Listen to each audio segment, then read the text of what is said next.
Hi, everybody. My name is Deba. I am one of the co-chairs of the group that has brought you all here to chat today. From a logistical perspective, with relation to Zoom, please send me a chat message, reach out to me if there's an issue that comes up in the next, 55 minutes or so. Thank you for your patience as we got everyone settled in. We hope you enjoy the session. It is being recorded, so you will get a copy of this later too if something comes up. Thank you.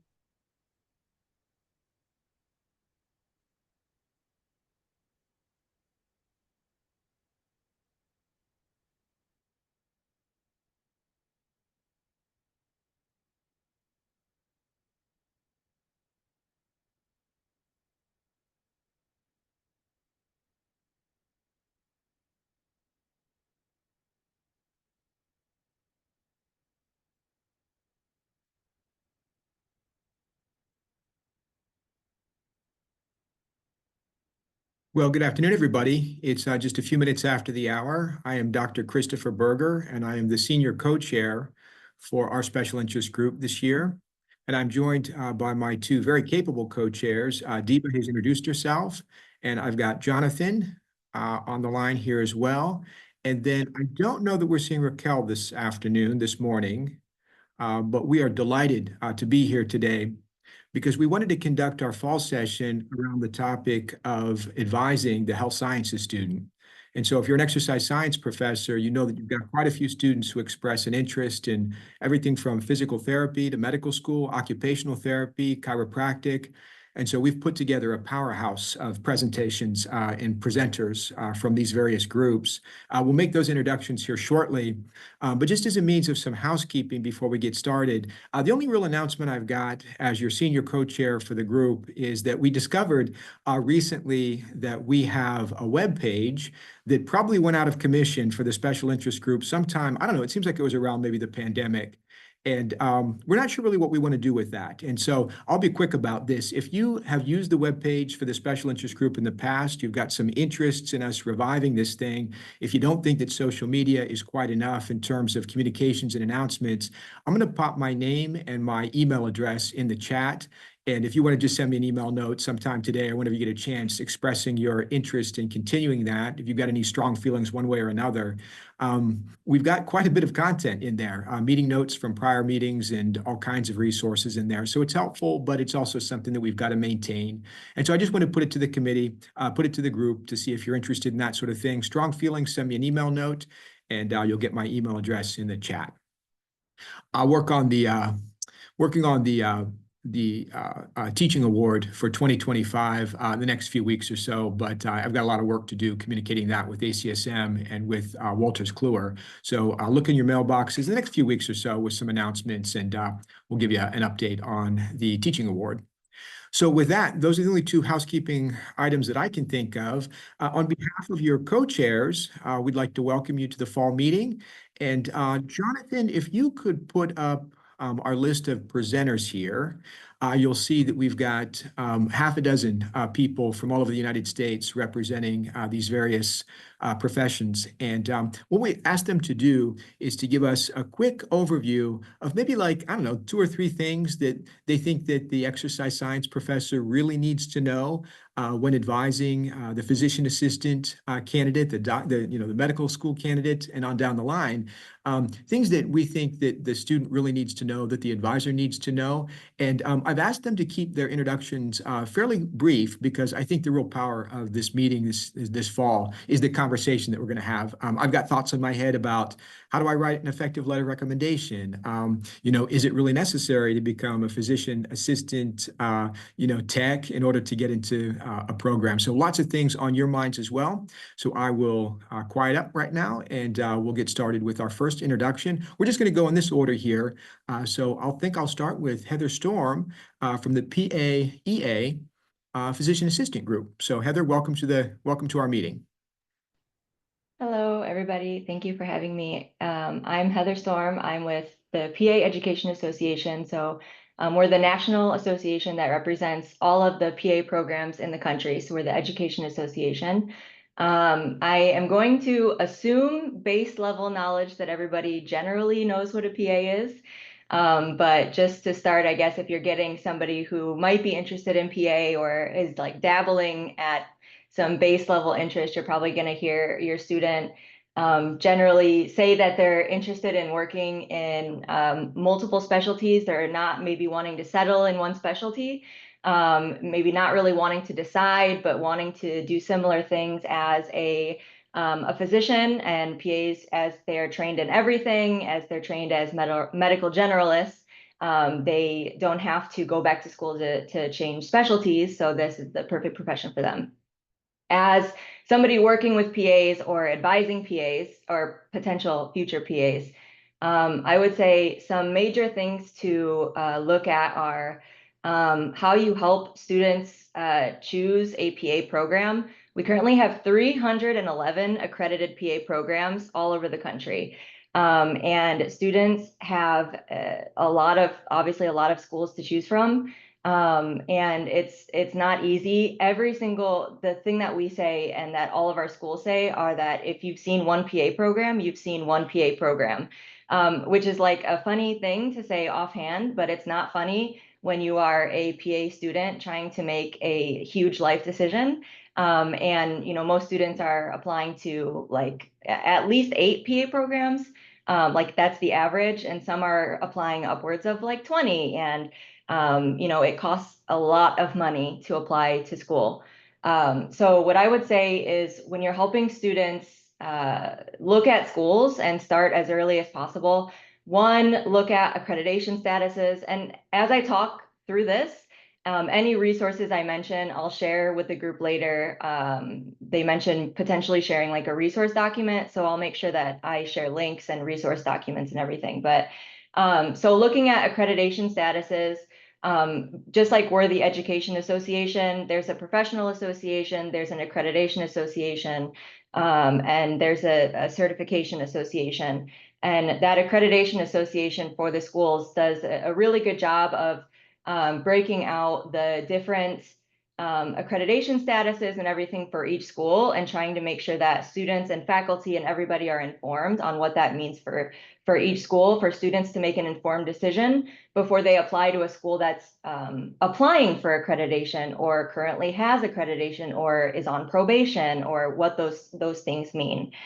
Because we get questions from both faculty and students and advisors saying, this school's on probation, should I apply there? Or this school's applying for accreditation, should I apply there? And that's not something we can advise you on. That's something that you have to, learn about and make an informed decision. So that's a huge thing. The other thing is, like I said, each school, the most common answer we give is it varies. And that applies for prerequisite courses, that applies for healthcare experience. Those are the two big ones. So in terms of like prerequisite courses, we get students that often make a late decision switch from like pre-med to pre-PA. And a difficult thing about that is that you would think, oh, well, it's very similar to, the profession of, becoming a physician. They do a lot of similar things. But courses often aren't on that pre-med track that you need to become a PA, like genetics, microbiology, anatomy, physiology. All of those courses with labs are usually required on the pre-PA track to get into a PA program, and they might not be required on the pre-med track. So when a student is, transferring to to pre-PA, and they're doing that maybe their junior year or something like that, they're having to scramble to get a lot of those courses really late in the game. The other thing is healthcare experience and patient care experience. So when you apply to a PA program, PA programs can require, this is again the ranges, anywhere from 0 to like 1,500 hours of experience, clinical experience hours, in order to get into a PA program. And the two types of experience hours that are usually required are called healthcare experience, which can be like anything within a healthcare setting or a health-related field.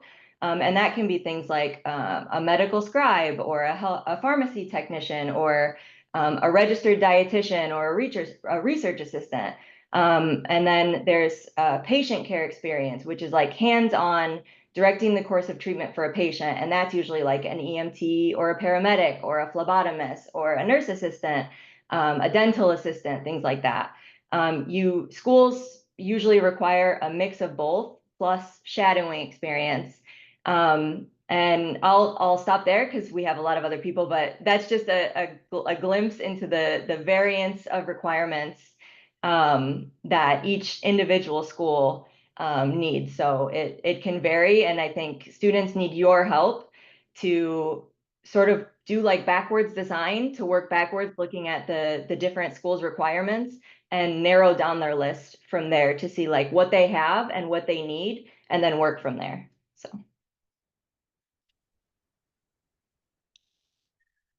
Thank you, Heather. It gives me encouragement that my students have a lot of jobs out there that they can pursue with an exercise science degree. So thank you very much. Macy from the Medical College of Georgia, talk to us about admissions for the Doctor of Medicine. Sure. Thank you so much for having me. My name is Macy Knowles, and I am the Director of Admissions here at the Medical College of Georgia. And this is a fantastic platform. So thank you again for letting me speak a little bit about the general medical admissions process, and then choosing, a medical school and how you can assist your students. One of the things, and I don't want to be repetitive, Heather mentioned several things that it applies to medical schools as well, and just helping students figure out where to apply, where to start, and what they need to do to get there. I'll kind of piggyback a little bit on, Heather mentioned a couple of things, but with choosing where to apply and choosing what you're interested in, really encourage your students to do their research. It's not quite as simple as just saying, oh, here's a really great medical school, here's their metrics, here's the type of physicians that they produce, but it's more in depth than that. What is the school's mission? Do I, as a student, align with that institutional mission? Am I going to be a fit there as much as they will be a fit for me? So Heather mentioned that it's a really big decision, and we want students that want to be, us specifically at the Medical College of Georgia, we have a very specific mission. We're the state's only public medical school. And so our mission specifically is to meet the needs of healthcare in the state of Georgia. And so 95% of our incoming class is actually Georgia residents. And so that's a big thing to consider when you are applying to different institutions. Do they have residency, barriers that may prevent your applicant from getting an interview, or even, considering? We don't want students to be fearful of the process. So reaching out to our departments and asking those types of questions, of what does your student body look like? Those types of things really help, I think, narrow down for applicants where the best fit's going to be. Visiting those institutions, encourage your students to visit those campuses and really kind of see themselves in that setting and in the classes, and seeing what it would actually look like for them. I think that helps too.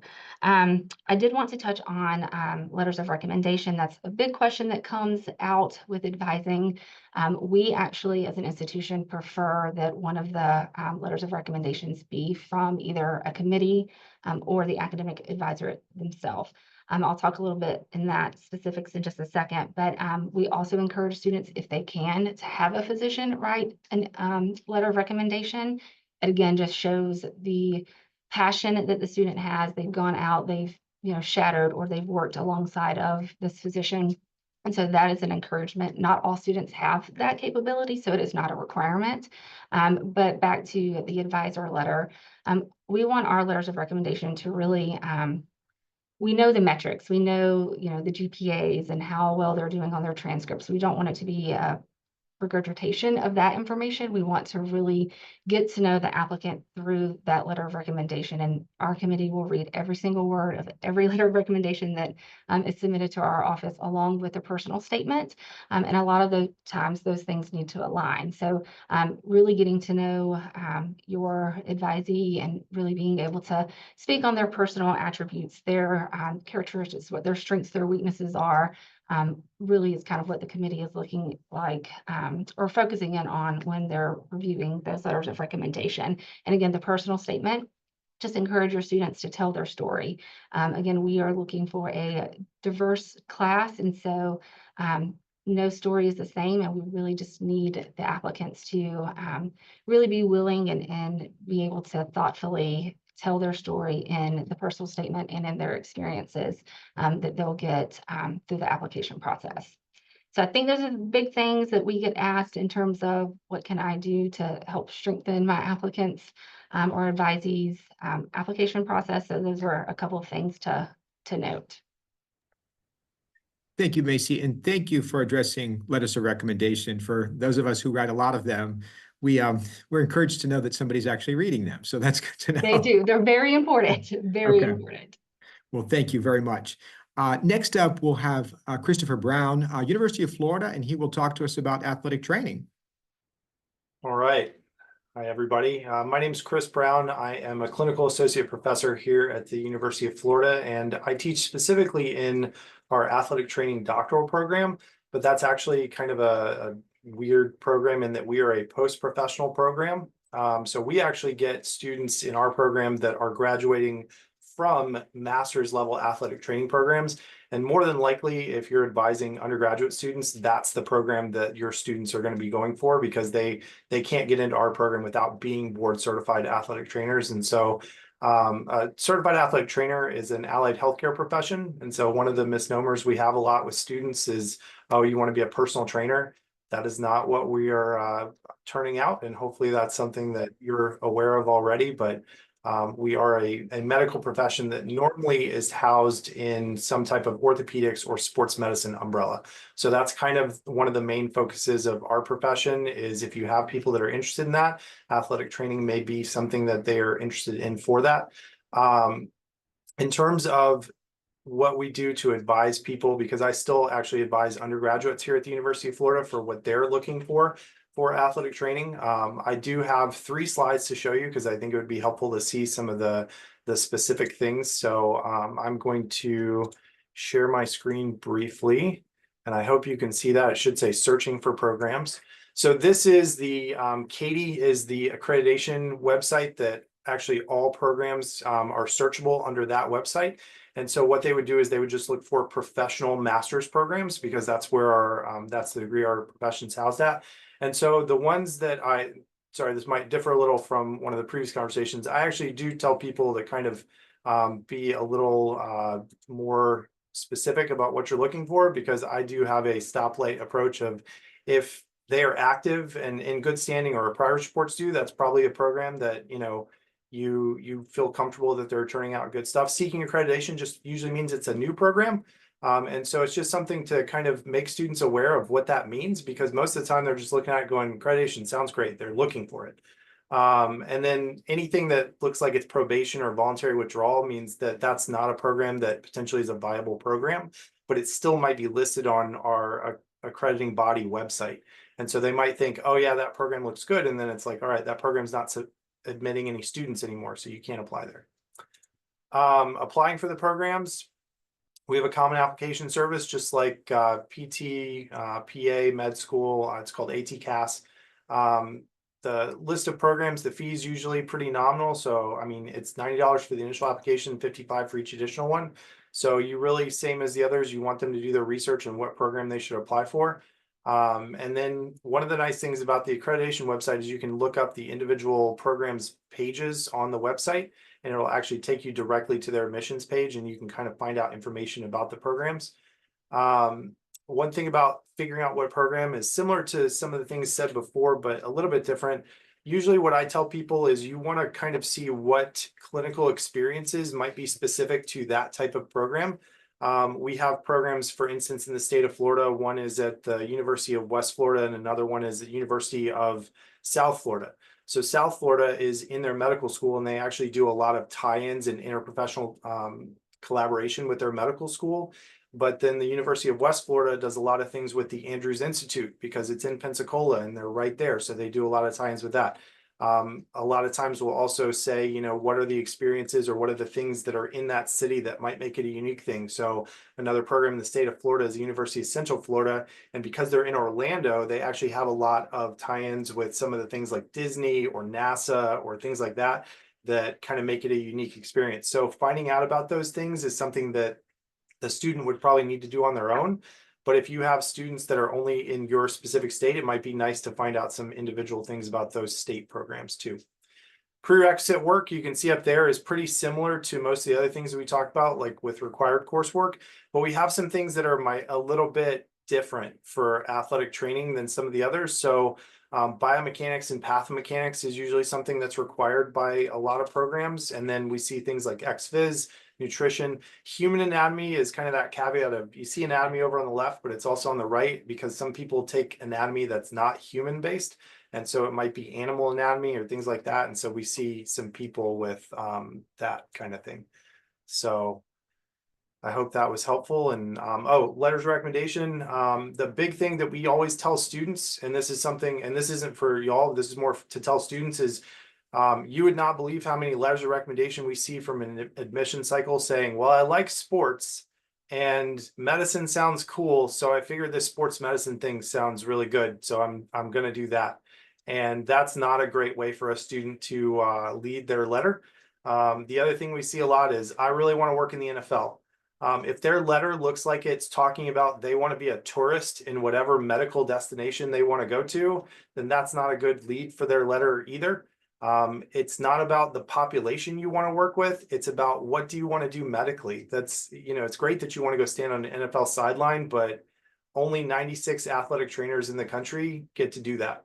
And so, the chances they could be there, but they're not high. And that's honestly, that's what we see a lot with some of these admissions letters with people that don't get good guidance. Thank you, Chris. I always said that if I'm happy in exercise physiology, but if I could do my life over again, I'd be an athletic trainer. So I'm jealous. I like your job. But don't be a tourist in the medical profession. Be active in there. So, okay. Thank you, Chris. Next up from chiropractic, we've got Kayla Lovey. Kayla, welcome to our meeting. Hi, thank you for having me.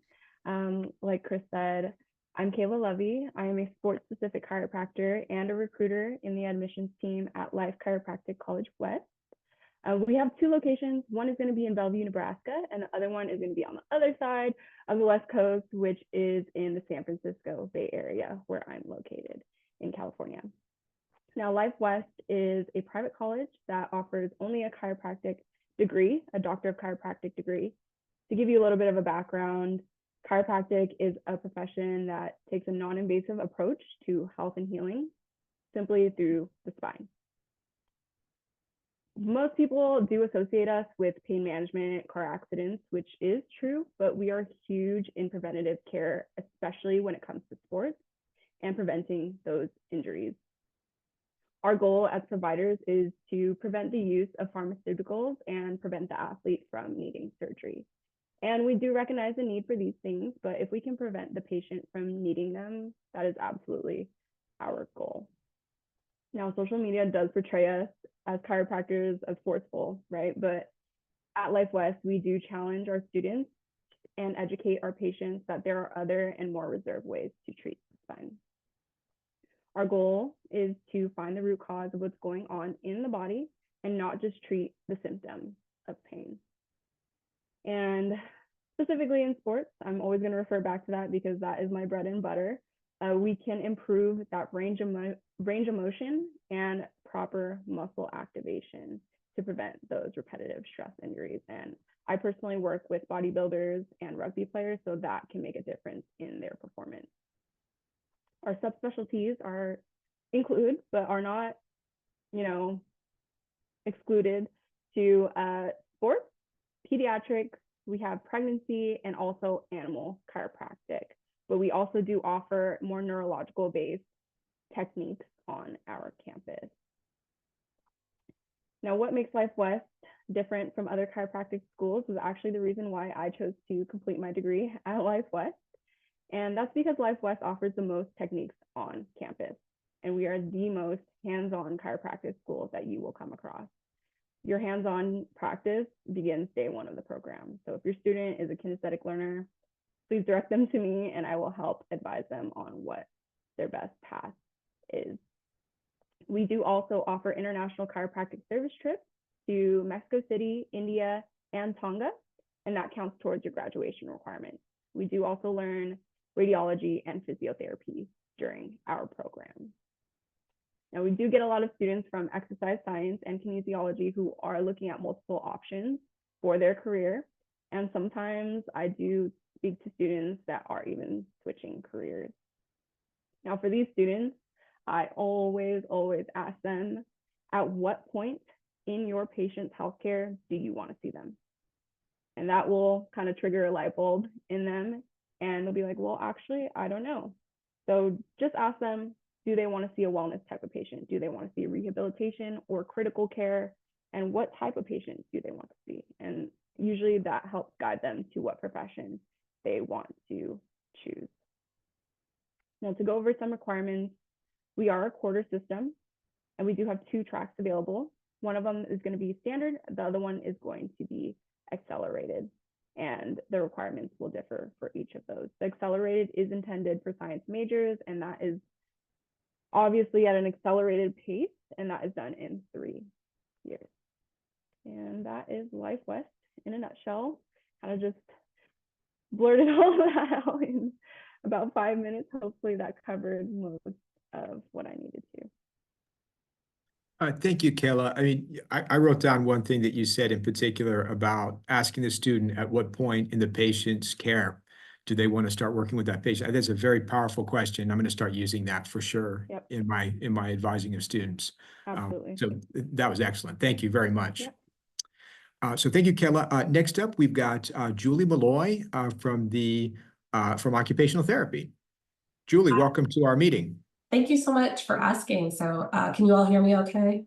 Okay, my name is Julie Malloy, and I am the Vice President of Practice for the American Occupational Therapy Association. So we are the national organization that supports occupational therapists, occupational therapy assistants, and of course, all students of our profession. Really, our ultimate goal is to ensure practitioners have all the tools they need to provide evidence-based care, and then, of course, have high-quality outcomes for clients. So I've been an occupational therapist for almost 30 years, hard to say, and I've had roles in many settings, so from hospitals, home health, outpatient, also in roles more in administration, like now at the AOTA. So there's lots of options for a career in occupational therapy. I think sometimes we're a misunderstood profession. That word occupation can sometimes throw people off. So I just want to spend just a couple minutes talking about that. So in occupational therapy, occupations are those everyday activities. It's everything you need to do to kind of get through your day in life. That can be from brushing your teeth, going to the bathroom, things that, maybe you don't talk about a lot, but are super important, all the way up to working. What do you do for fun? How do you live your family life? All of the et cetera. So it's everything in between as well. So things like executive functioning. How do you transition from one task to another? What about your emotional regulation, your self-regulation? So occupational therapy works on the physical aspects of that, as well as the biopsychosocial. So we're taking all of that into account. So for students who have a wide variety of interests, who are interested in healthcare, medical professions, but also cognitive aspects of care and psychosocial aspects, occupational therapy is often a good fit for them. So as I mentioned, evidence and science, I think, is important to all of us. We need engaged practitioners who are critical thinkers, people who are interested in lifelong learning. The evidence changes, so you need to be willing to do that, and be able to communicate with clients and families. Some practitioners work in school with children. So, there's a wide variety of options, but all of them require sort of this skill set of communicating with the client and family and caregiver groups. People who are collaborative as well, because we're working together with many of your professions on this call as well. So for instructors, and students at school, like I mentioned, teaching those critical thinking skills and how to identify credible information and distill information to share with clients. Be able to solve problems and initiate solutions, maybe unique solution. There won't always be something to look up in a book. How will things apply to a specific client with all of their individual needs and desires? It's a great career for those interested in holistic care. If you want to be able, like I said, to combine many interests. I was a psychology major as an undergrad, but I worked in a physical therapy clinic, but that led me to occupational therapy. It's a, a helping profession, which many people want and can be very rewarding. But you also need to be able to collaborate with those other team members. We have multiple paths to get into our profession. So we do have, to become an occupational therapist, you can get an entry-level master's degree or an entry-level doctoral degree. And there's a few different requirements for each of those. Some work better for other people. A doctoral degree requires a capstone project, so a little more intense research and implementation. You can also become an occupational therapy assistant. So assistants can get an associate's degree, but there are also some bachelor's programs that provide the assistant degree. Assistants are really experts in intervention and hands-on treatment, and therapists do that as well, but also provide evaluations and also supervise assistants. So no matter what path you take, you need to go to an accredited program. So we have an accreditation arm that does that, and take a national certification exam. And then most states or all states require licensure. So, and get a license after that. Like many of your professions, we have, every program is different in what they require, but things like anatomy, physiology, psychology is commonly required as well. So you'll want to look at what kind of program you're looking for. Most are in person. There are some with hybrid components, so that's something to consider as well, that some programs offer. Some have interview requirements, so some will be online, some won't, some will be in person, some will not have an interview requirement. So that's something to think about.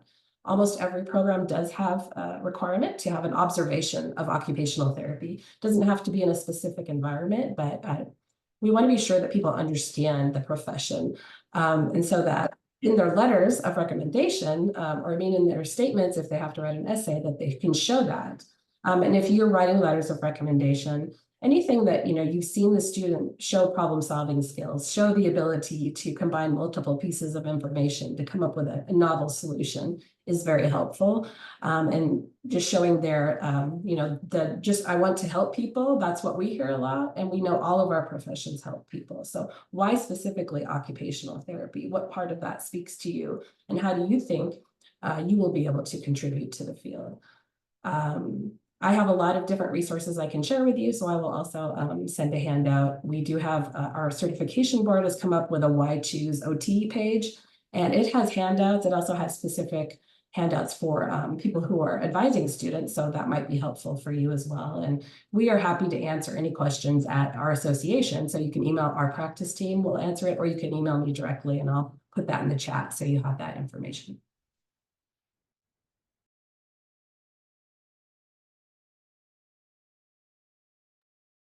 Thank you, Julie.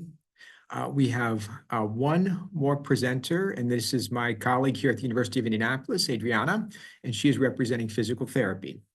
Hi, everyone. Can you guys hear me okay? Okay, good.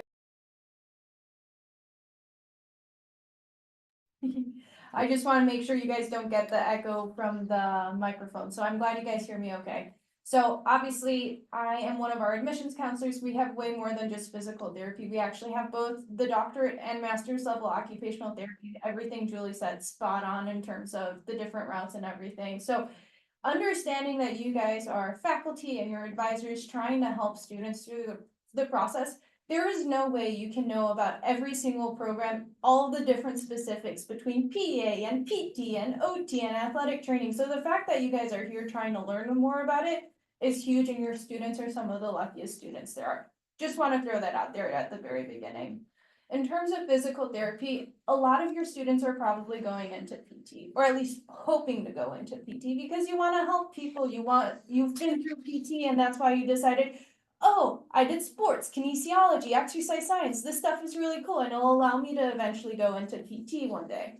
Every school is going to be a little bit different on what it requires. Usually some sort of anatomy, some sort of physiology, biology, chemistry, physics, psychology courses, sometimes statistics, sometimes medical terminology. So from coursework, it's going to change from school to school. As advisors, I don't think it's for you to know every single school. I think that's making sure your student realizes, hey, you're gonna have to start figuring out what classes you need to take. Think about this early on, especially if you decide to switch careers. If you're thinking PT and all of a sudden you go into OT or vice versa, or to PA or whatever other occupation they learn about. And when it comes to talking to your students, making sure you ask them to do their research is being that big. Step number one, make an Excel sheet, make a table, make notes, whatever it might be that works for their brain, but have it all in one space where they could compare and contrast. Another thing is have them observe at different locations. Whether or not the institution they're applying to requires observation hours, it's really hard to write a good personal statement or do an interview well without having experienced that profession. So when it comes to PT, you might have experienced PT as a client, but if you've never done the other end, you could talk a little bit about it, but you can't talk about the full picture as if you could when you're observing at a different clinic. So suggesting that they do journal entries or diaries after each time that they go to observe, so that way when they go to write their personal statement, they go to interview, they could read over those entries and be like, hey, this is exactly why I want to go into this specific profession as opposed to one of the other wonderful professions out there. A third thing is diversifying your experience.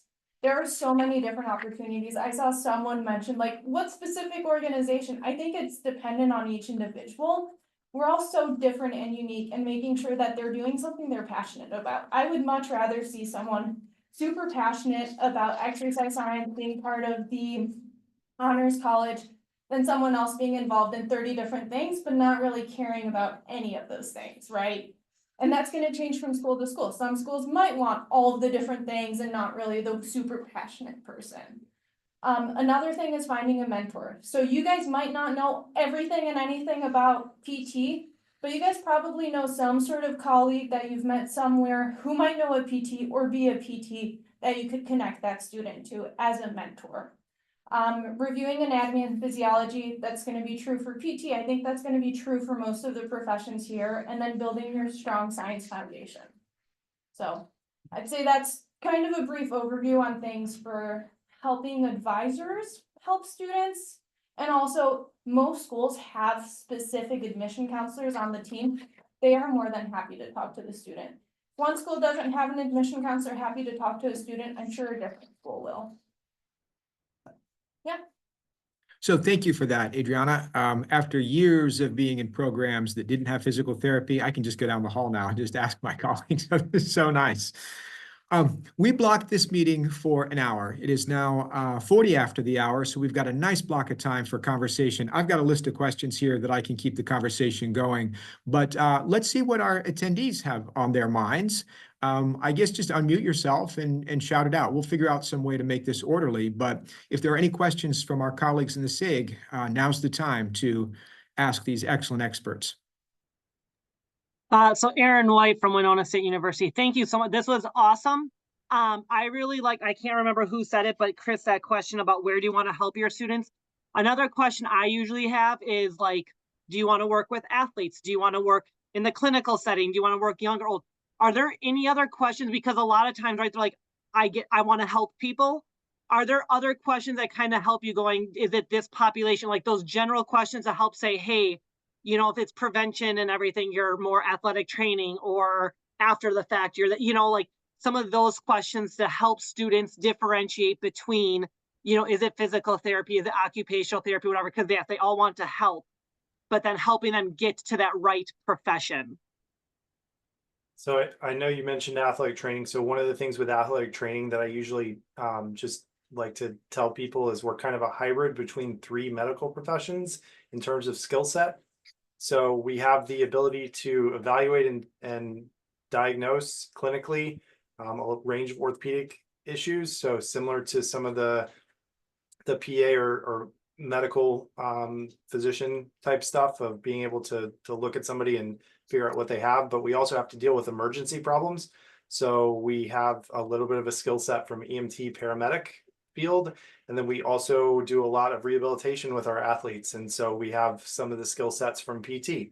So it's kind of one of those things where if they're not good with the emergency part, like they're just freaking out about that, then maybe athletic training might not be, a thing. And then PT, if they're really excited about the rehab part, then that might be a better fit. We also don't deal with patients from all of the lifespan. So our normal patient population is like 12 to 40, and they're usually some type of active individuals. So that's usually what we say is our main patient population. So we don't really deal with a lot of peds stuff, and we don't really deal with a lot of geriatric stuff. So that might be another question to kind of differentiate some of those health professions. It feels really broad, but I feel like because PA, you can literally work like anywhere and do everything. So I feel like when I get students that are interested in, which happens a lot, but like interested in multiple professions, interested in multiple specialties, I usually start with like, why are you going into medicine? Why do you want to go into healthcare? And at first they look at me with like the blank stare and they're like, oh no. And then I'm like, no, okay, but like what, like when were you like, oh yeah, like I wanna do this as a career. And then they think for a while and then they go back to like the moment or the story or whatever it was, or whoever impacted them or whatever thing it was. And then usually there's like some aspect of medicine that connected with them, whether it was like the person that worked or spent extra time with them in the doctor's office. And then they were like, oh, I liked the profession because this person spent more time with me than like, usually the physician does, or this seemed more hands-on, or I liked that this person did this. And then that's how they realize like, oh, this is what I liked. And if they don't have that, if they're like torn between multiple things, then that's where I usually take the advice that Adriana gave. And I say like, you have time. So like, go talk to people, go try people, not like that, but go like go shadow a bunch of different professions. Even like maybe you think that you're not interested in pharmacy, but like how would you know? Have you shadowed a pharmacist? Like maybe you think you're not interested in pharmacy, but maybe you shadow a pharmacist and you realize, oh, I didn't like this, but I didn't realize that actually I really loved this aspect of the pharmacy profession. So that connects you to something else that you realize you love, and that gets you maybe not to PA, but maybe to something else. Because I think I'm going to speak for all of us when I say that, like, I think even if you're not going to go into our profession, we want you in the right profession because we're all here to serve, right, the greater good. We're here to serve patients. So I think it's either that, like, what's your why? Why are you going into healthcare? And then getting them to remember that story of like what it was. Or then if not, then it's like Pokemon, right? And like you got to try to catch everyone and like sample everything.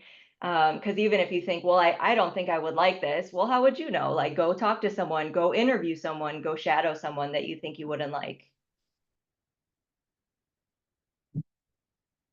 I'm gonna try to add something to that. If you're like, I'm not quite sure, another option too as faculty is maybe having guest speakers come into your classes occasionally that are PTs, that are PAs, that, because a lot of students do not know what OT is. I know I'm here to talk about PT, but realistically, unless they've had OT done or have had a family member go through OT, they're not gonna know what OT is. And for the people that are gung-ho on PT, that really like psychology, might actually be incredible OTs at one point. So just, if you're teaching like a basic exercise science class or something along those lines, trying to have like a day where you have people in the profession to do 5-10 minutes, just talking about what the profession is. The question is, what should we ask to help them figure out what it is? I think it's just giving them opportunities and resources to go experience the different things, to be able to figure it out for themselves. Because the last thing we need as advisors, as admission counselors, is to tell someone what to do and then have them come back 5 years and be like, I hated it. That was not for me, right? So making sure that spinning, is giving them the resources to go figure it out for themselves. Aaron, I had a student a while back who wanted to be a thoracic surgeon, and he fainted during my first aid class. So if you're not good with pain or broken bones, maybe athletic training isn't right for you. And so I ask them questions about their comfort level with touching people and being, in that proximity with people who are coughing and sick. If that's a pain point for you, we probably need to talk about your career. Awesome, thanks. Yeah, I bring in guest speakers to one of my intro class, and that's why I'm trying to diversify that more because I really hit like the big ones. But I don't always have physician assistants or chiropractors available. So that's why I'm trying to figure out how I could get a resource available and have them watch this or figure something out. So thank you. I recommend too reaching out to the national associations. I know that we will either go and speak like how I'm here. I will speak and we'll also connect you to PA programs, whether virtually or in person in your area to help get you like PAs or PA faculty or PA students to come speak. So I reach out to the national associations in like that. I bet they will connect you as well if you can't find speakers. Yeah, and I second that. Coming from a national association, we can definitely connect you maybe with someone in the area or someone who's, involved with our association as well. And I think asking about, does someone know they want to work in a certain environment? I know physical therapy, occupational therapy, there's lots of settings you can work in. There's variety, lots of age groups you can work with. And then, you can change throughout your career. It doesn't mean you're set and you have to do one. So someone who likes change, likes to see different things can change in our professions. That may be true of others too, but I think that's a helpful question. Some people really want to focus on one thing and some want to be more of a generalist, and you have those opportunities. I'm seeing some emails in the chat. So if our panel doesn't mind, if you have contact information, we'll save all of this stuff. That'd be great. Great resources to reach out. What else is on your mind?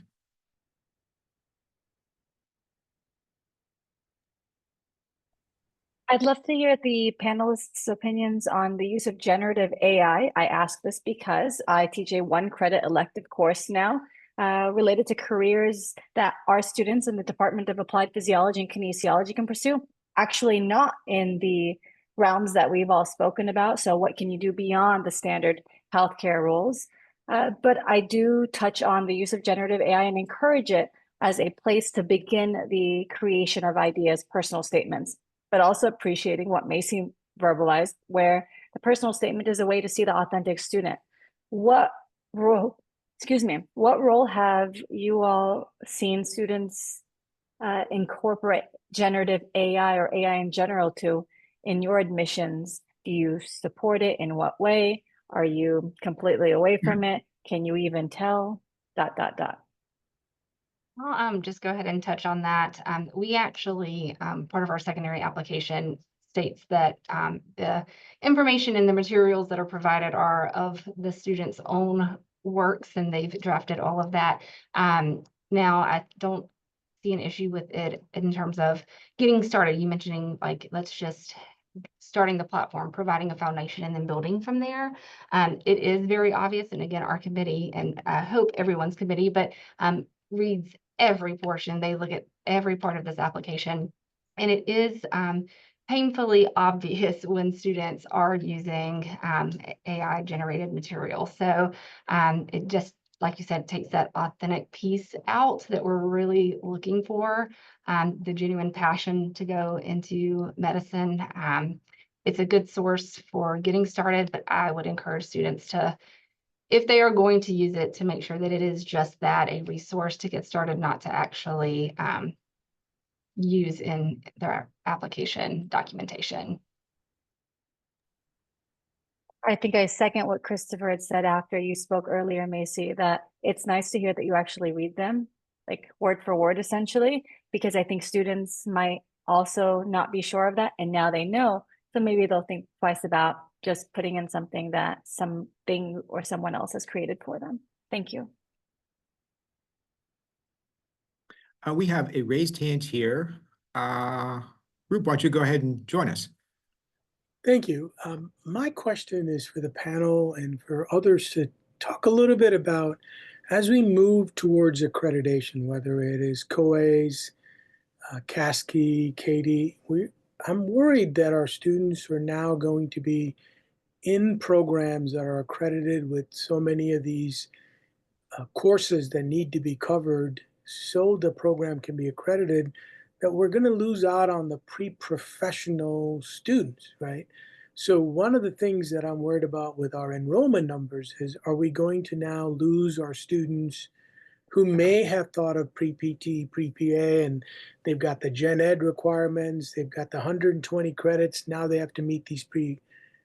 What are your thoughts on programs like mine that are going and are accredited and continue to look at other accrediting, for example, now CASCI through NSCA?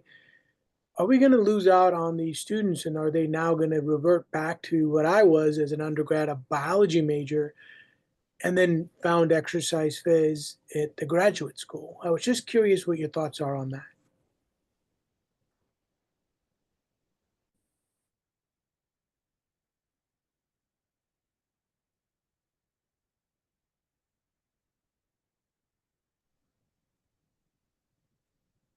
Sounds like my class this afternoon.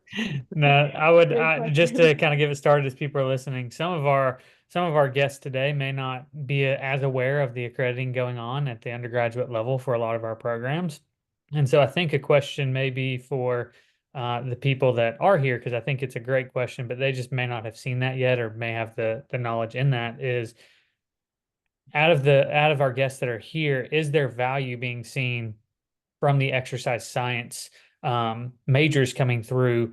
I know most programs will take any major as long as they have the prereqs, but do you guys see value in the exercise science? And should this be something in our programs that we're still communicating and pushing for these pre-professionals to come in, because it brings an additive value to your programs? I can start this one off because it's a pretty low hanging fruit. Athletic training, the value is from exercise science degrees. This is something that is a direct feed. While we would be fine with a chemistry or biology major, because major technically doesn't matter, it's going to be hard for them to get things like biomechanics, ex-phys, things like that outside of that traditional exercise science or kinesiology curriculum. So that's a pretty easy sell for most of the people for our programs. That's probably the major you should at least consider. Otherwise it might be hard to get those as electives.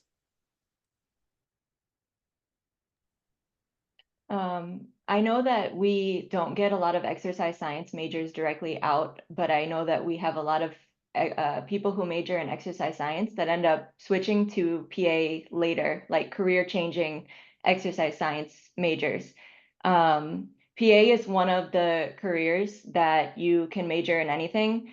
And most of our majors, like from top 5, are like biology, chemistry, but even with like the biology degree, whatever, you don't have all the prerequisites. So I don't know that there's any one degree that gives you all of the prerequisites that you actually need to become a PA or to get into PA school.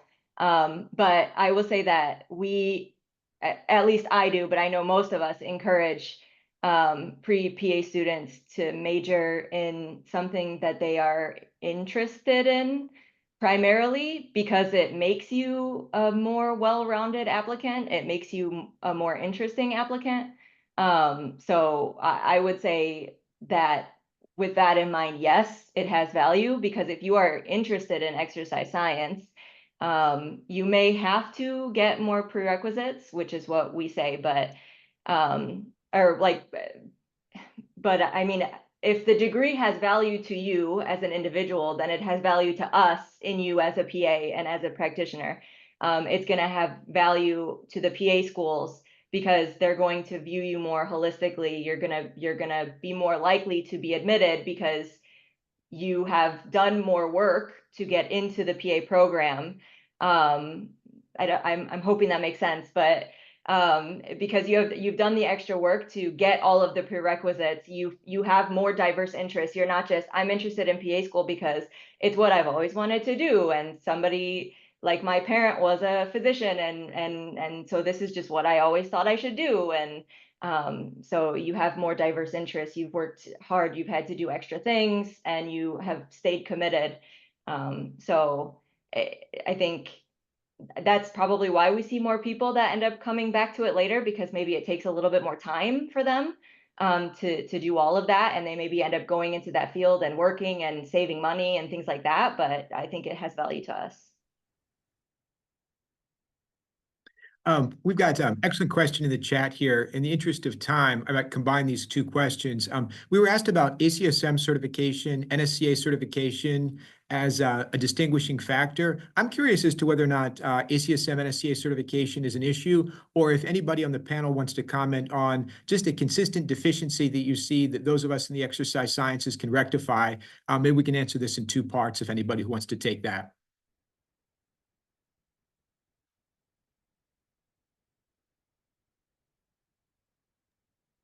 So I think that additional certifications, or, you know, students call them letters after their name, like, hey, you have a lot of letters after your name, so you must be an important person.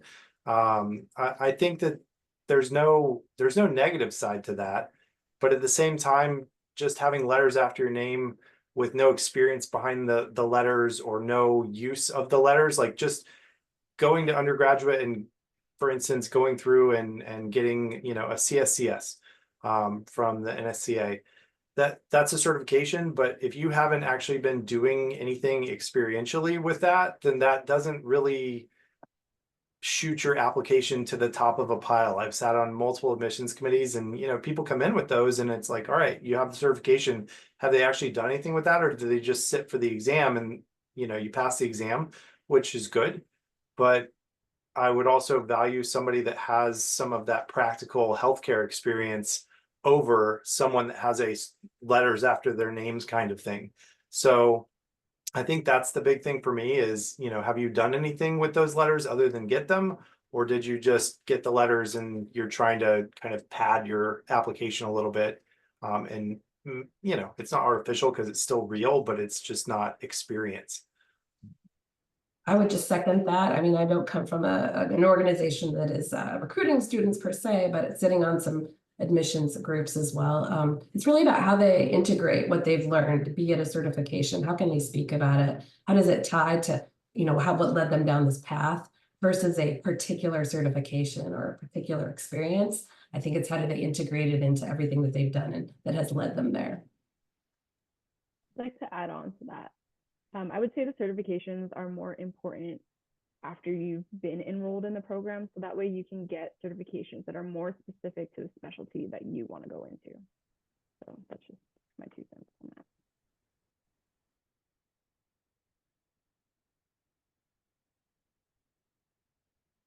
I wanted to say really quickly too, I think maybe Aaron had asked related to this question too about organizations for students, like certifications in organizations.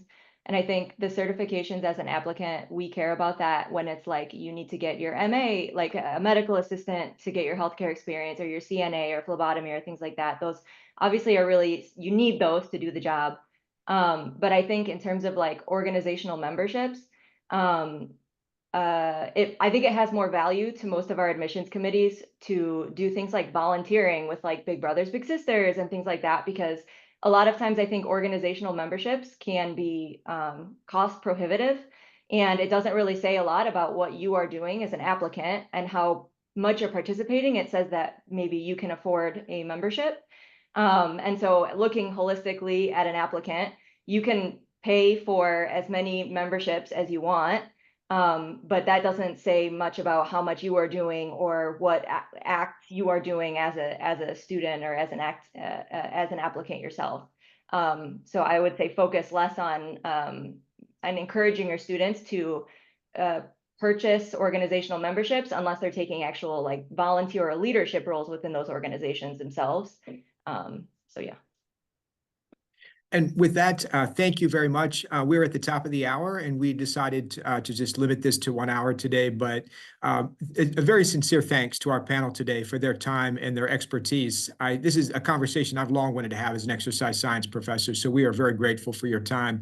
The meeting has been recorded. We will make this available to anybody on request. Please join our special interest group, Exercise Science Education Interest Group with the American College of Sports Medicine. Sincere thanks to everybody. Have a great rest of the day, and stay tuned for our spring meeting.